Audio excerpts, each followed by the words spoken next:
menginformasikan ada 4 konten ya dalam capaian pembelajaran yang sudah kita pelajari kemarin.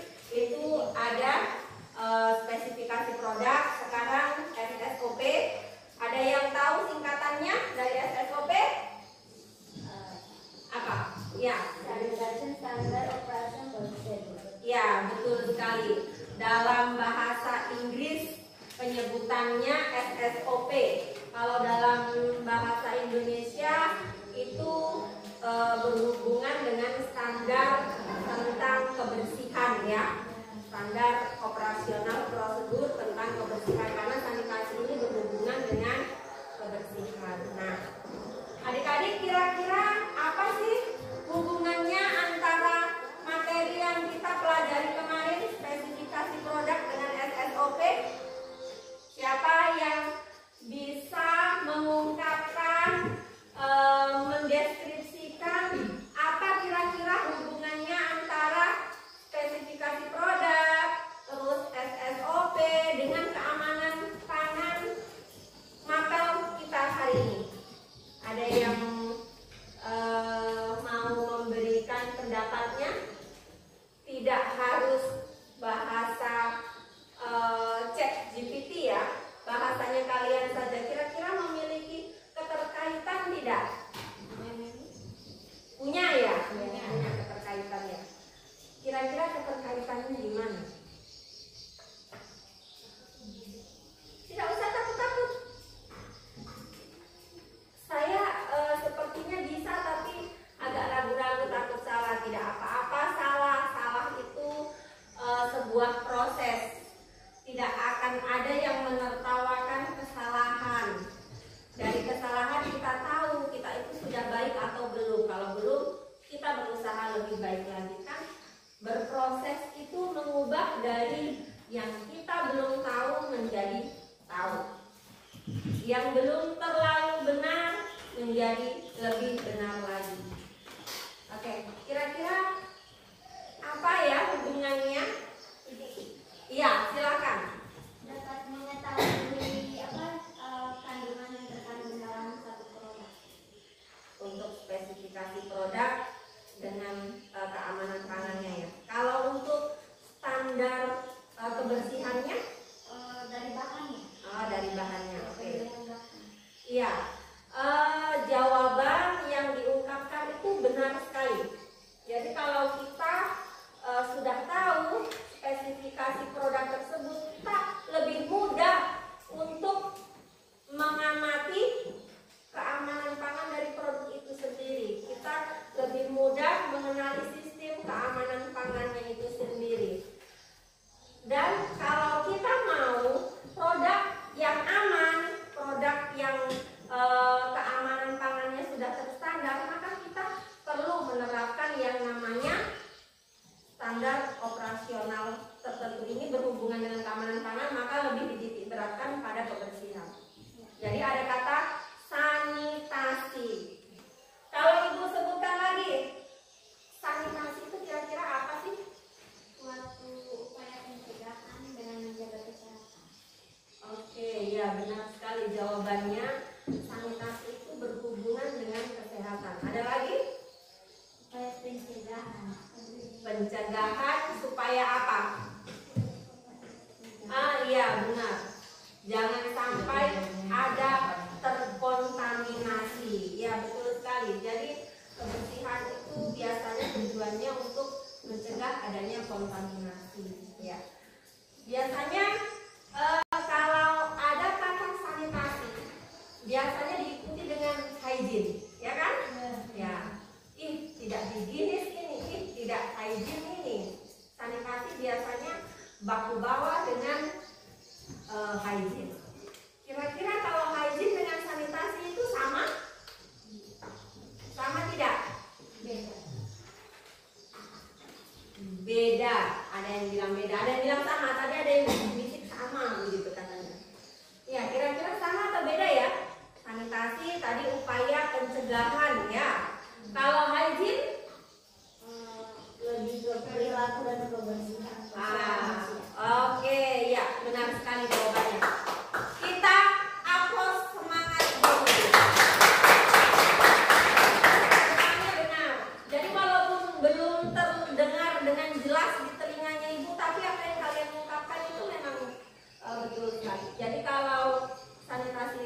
loh menjadi pengamat. Kita bisa memposisikan diri kita sebagai peneliti. Keren sedikit ya, dibandingkan tukang masak, itu tidak keren. Jadi kita sebagai pengamat, peneliti, auditor gitu. Ada kejadian yang tidak jauh dari sini di PK2. 10 anak SD mengalami muntah-muntah ketika mengkonsumsi satu jenis minuman. Kira-kira itu keamanan pangannya itu berhasil tidak industri itu? Tidak. Dan banyak faktor yang menyebabkan keamanan pangan itu tidak tercapai. Salah satunya akan kalian pelajari di prinsip-prinsip sanitasi dengan 8 kunci SSOP. Nah, apa itu prinsip-prinsipnya? Apa itu 8 kunci? Ibu akan share di materi ya, di materinya Ibu share di WA group karena Ibu tidak bisa menampilkan di layar Infocus. Coba dibuka kembali tentang prinsip dari sanitasi. Kalau kita belajar prinsip sanitasi, maka kita bisa menghindari hal-hal seperti yang terjadi di kasus-kasus yang terjadi itu.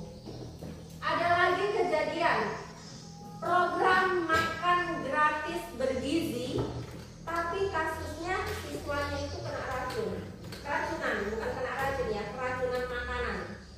Dan itu tidak kurang dari 5 orang. Kalau sudah 5 orang berarti ada something wrong yang salah, ada sesuatu yang salah dari makanannya, bukan programnya. Programnya itu tidak salah, yang salah adalah makanannya itu. Nah, kenapa sampai bisa keracunan padahal makanannya bergizi? Ya itu tadi, bisa saja terjadi adanya kontaminasi dari, bisa dari bakteri, bisa jadi dari bahan makanannya yang memang tidak terlalu bersih ya.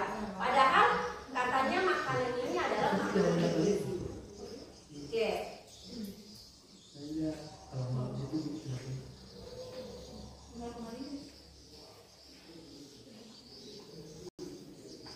Kira-kira kalau dari kasus yang sudah Ibu ceritakan sama kalian, nah kalau untuk secara literasi digitalnya kalian bisa cari di TikTok, banyak itu contoh keracunan-keracunan pangan ya. Banyak di TikTok, ada keracunan yang anak-anak, ada orang tua juga. Bahkan ada yang satu keluarga katanya keracunan ikan kembung. Ikan buntal, bukan ikan kembung ya, ikan yang kalau merasa terancam itu dia menggembungkan badannya. Padahal dari segi kontaminasi fisik tidak ada kontaminasi fisik. Nah, ketika orang itu tidak memahami bahwa kandungan dari satu bahan pangan itu bisa ditoleran oleh tubuh atau tidak, maka itu yang terjadi. Ikan, tapi kok beracun gitu ya, karena memang ada zat-zat yang memang bawaan dari makhluk hidup itu sendiri ya. Nah, Ibu ingin kalian secara personal dulu ya mengamati, kan tadi Ibu sudah bilang bahwa kalian itu memposisikan diri kalian adalah pengamat. Ada 3 kasus yang Ibu sudah berikan tadi. Kira-kira yang kasus di anak SD minum minuman tapi mabok semua, muntah semua, kira-kira apa yang salah di situ? Penyimpanan, boleh ya, betul. Terus apa lagi? Ayo diamati. Kira-kira apa lagi itu? Bisa terjadi kebanyakan bahan pengawet. Iya betul. Bahan pangan. Mengkonsumsinya berlebihan. Apalagi penyimpanan, ya betul, penyimpanannya bisa jadi tidak baik penyimpanannya ya, tidak sesuai suhunya atau terpapar sinar matahari langsung, betul itu. Terus penggunaan BTM yang berlebihan, bisa juga penggunaan konsumsinya juga berlebihan, itu bisa mengakibatkan. Ada lagi juga mungkin yang menyebabkan anak-anak itu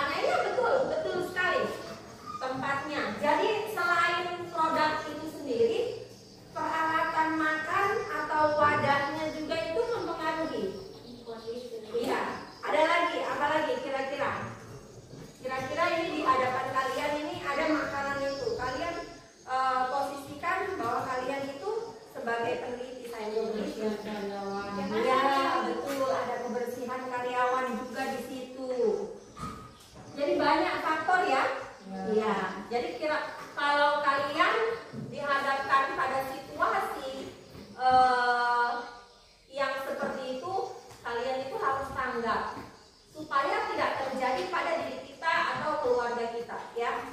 Ya, kita harus sadar aman, sadar gizi. Jadi tidak hanya sadar posisi, ya. Jadi ada sadar gizi juga, ada sadar keamanan pangan. Itu hal yang paling penting. Karena di dalam jiwa yang sehat ada makanan yang sehat itu membuat jiwa kita kuat, ya. Jadi ini masa-masa pertumbuhan, kita harus lebih selektif memilih makanan mana yang baik untuk pertumbuhan kita. Jadi jangan sia-siakan dengan tergiur yang namanya snack-snack yang kalian tahu tidak bagus untuk kalian. Contoh yang kelebihan zat pemanis, zat pewarna, zat pengawet, itu sebisa mungkin dihindari, jangan tergoda. Memang enak, sesekali boleh, tapi usahakan diminimalkan, ya, atau diselingi dengan yang real food. Yang real food itu maksudnya yang makanan yang benar-benar tidak banyak mengalami proses pengolahan, ya, seperti makan pisang, makan buah pepaya yang tidak perlu dimasak-masak. Karena semakin banyak proses pengolahan, maka semakin memperbesar zat-zat pembangkit sel-sel kanker.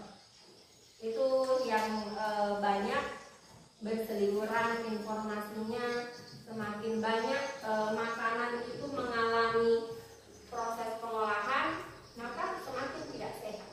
Lebih bagus itu yang real food, ambil dari pohon langsung dimakan, itu lebih bagus untuk pertumbuhan kalian. Ibu yakin dan percaya pasti kalian lebih milih pisang goreng dibandingkan pisang yang matang kuning itu, ya, yang baru dikupas, ya. Iya.